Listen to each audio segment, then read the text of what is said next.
Mutual Broadcasting System presents I Love a Mystery, transcribed.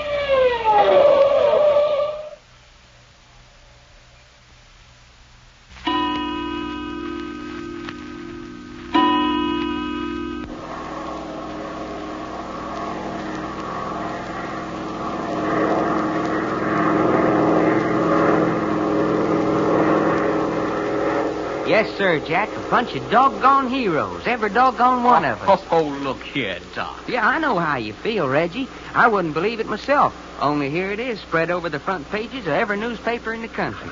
You believe everything you read? Well, of course I do. A newspaper wouldn't dare print anything that wasn't true. Doc, you haven't done a thing but read those papers since they were taken on at San Francisco. Darn interesting reading, too.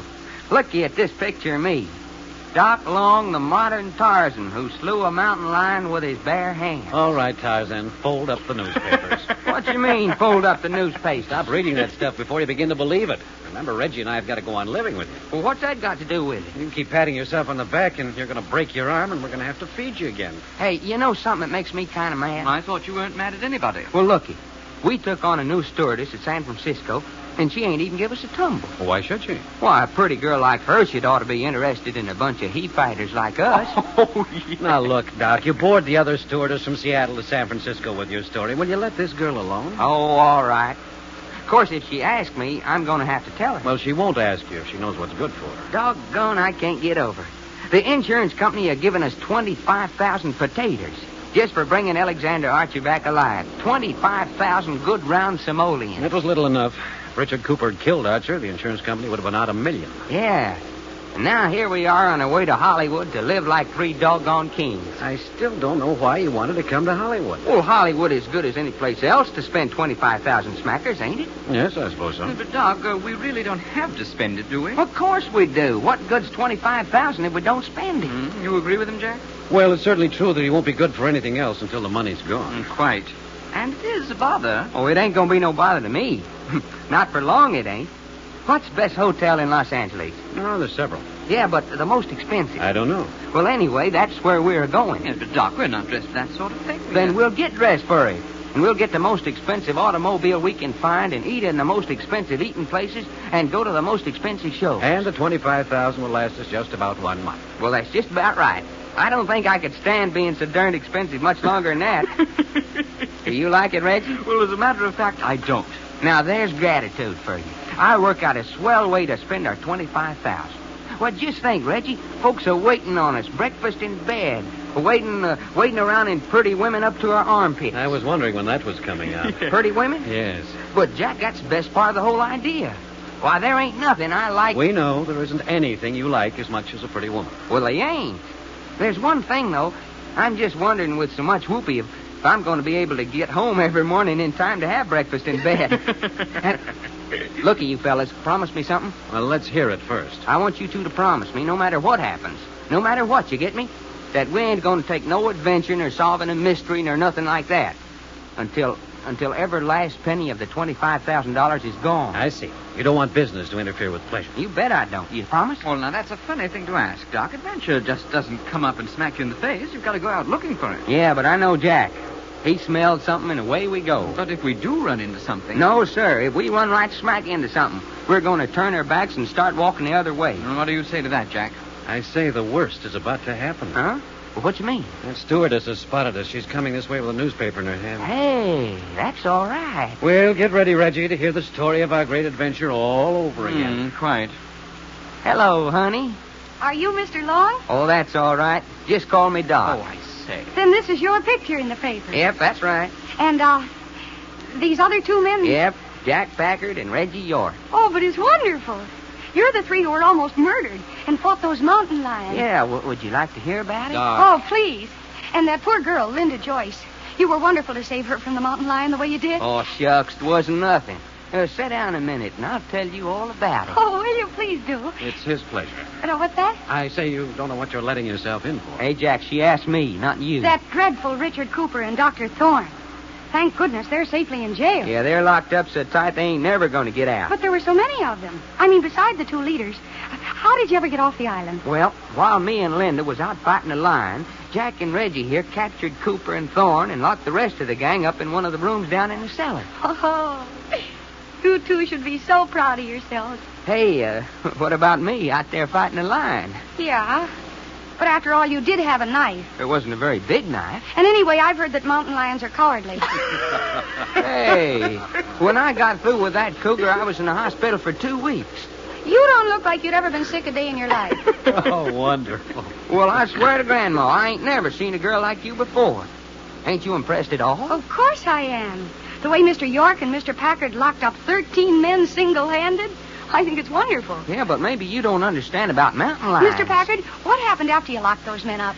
Well, we found Alexander Archer and loaded him into the launch with Cooper and Thorne and brought them into court for us and turned them over to the authorities. Oh, but what about all the men that were locked down in that underground room? Oh, the police went out the island and got them. Well, I suppose you know you're famous. Well, newspapers have to print something, I suppose. But I still don't see why they made so much of Mr. Long and the mountain lion. Hey, looky, are you just plain trying to make me mad? Why, no. Of course not. Well, whether you believe it or not, fighting mountain lions ain't no child's play. Oh, pooh. My folks live on a mountain ranch up in Washington. My mother scares mountain lions out of her chicken yard by shushing her apron at them. Hey, that ain't so.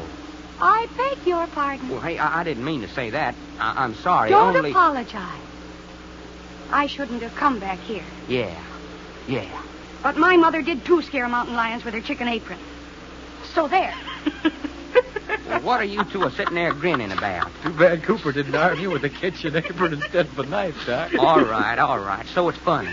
Now I come to think of it, Reggie, I wonder if maybe Linda didn't scare that lion to death by shaking her skirts at Yes, him. quite. But in that case, how did Doc get those scratches and bruises? He might have fallen down a ravine. Yes, that would account for it, all right. Well, you two guys shut up. Well, naturally, he couldn't say that Linda killed the cougar. Naturally not. Looky, you two smart guys. beg your pardon? Yeah? I'm a passenger on the plane. Well, so what? You look like the fella whose picture I got there in my paper. See? Oh, okay, so I'm the fella. What about it? Is it true you killed the mountain lion with your bare hands? No, It ain't. But it's right here in the paper. I can't help that. Then that mountain cougar's still alive? No, he ain't. He died of being scared to death. My goodness, you don't tell me. Sure, I'm telling you. My mama come along and waved her kitchen apron at him, and he laid right down and kicked the bucket. Young man, you're a liar. Oh, you don't believe me? That's a fine way to talk to a gentleman. Well, if you don't believe me, just go back and ask the stewardess. She knows all the answers. Are you, gentleman, this feller's companion? Yes. What's the matter with him? Well, he hasn't been quite right ever since we left the island. Oh, so that's it. Too bad. Too bad. Why, dadgum, you Jack. Fine a pair of sippy cats as I ever tied up with. Don't worry, Doc. There'll be a new batch of newspapers with stories in them when we reach Hollywood. Well, don't you say newspapers to me. Oh, look here now, Doc. I'm warning you. The first newsboy that sticks a newspaper under my nose is going to get smacked right back 3 generations. Oh, I say, look down. Lights. We must be getting in. Fasten your safety belts, please. No smoking while we're landing. Fasten your safety belts, please. So your mama shushed a cougar with her apron. Yes, she did. Fasten your safety belts, please. First thing she knows, she's going to have herself believing that. Oh, Doc. Yeah, we're heading into the field.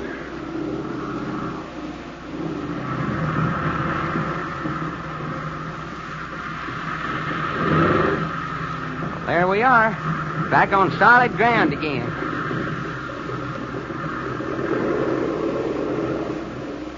Well, there she is, folks. Burbank, California. Come on, let's get out of here and start spending some of that money. What'll we do? Take a taxi? Pretty doggone right. To the most expensive hotel in Los Angeles. Some place that's close to Hollywood, though. Watch your step, please. Watch your step, please. Your mama sure enough scared a cougar with her apron. You're holding up the passengers. Please move along. Oh, so you're backing down now. I am not. Well, Doc, come on. Well, all I gotta say is that your mama's one tough hombre. Oh, you're impossible. Take his arm, Reggie. I'm a coming. Watch your step, please. A cute kid. Just as soon lie as look at you, though. Quite a crowd outside the gate. Transcontinental plane getting ready to go out. I beg your pardon. Are you Mr. Jack Packard and party? Yes, that's right. This way, if you please.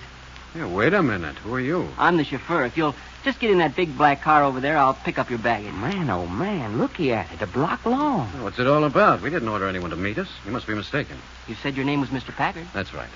Well, then, if you'll please get in the car, I'll be right back with the luggage. Jack, I don't get it. Well, neither do I. Well, what do we care?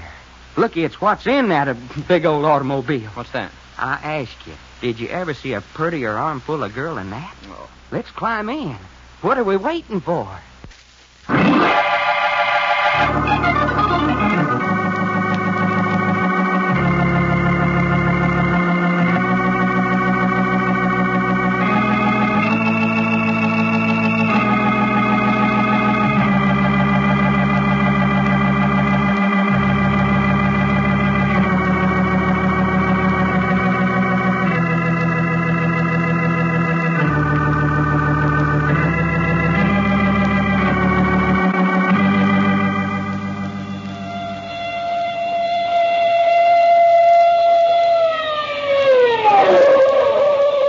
Further transcribed adventures of Jack, Doc, and Reggie will come to you tomorrow at this same hour.